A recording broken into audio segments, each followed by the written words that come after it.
1 cup মুসুর ডাল 1 ঘন্টার জন্য ভিজিয়ে রাখবো।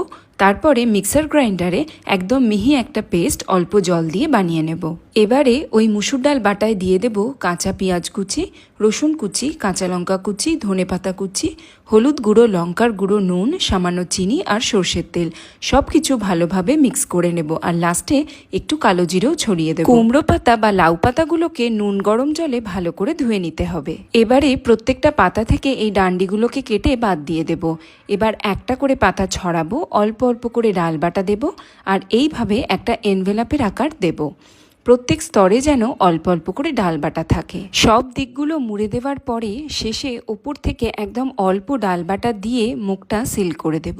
এভাবেই আমরা সবকটা পাতুরি বানিয়ে নেব। এবার একটা ননস্টিক প্যানে খানিকটা সর্ষের তেল গরম করে পাতুরিগুলোকে আস্তে আস্তে দিয়ে দেব। প্রথম 5 মিনিট ঢাকনা চাপা দিয়ে নিভু আঁচে রান্না করব। এরপরে পাতুরিগুলোকে আস্তে আস্তে করে উল্টে দেব।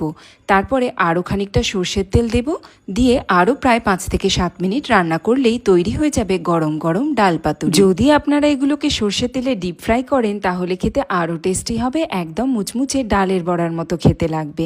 পাতলা টক ডালের সাথে গরম ভাত দিয়ে এই ডাল পাতুরি খেতে কিন্তু মন্দ লাগবে না। বানিয়ে জানাবেন কেমন লাগলো আপনাদের।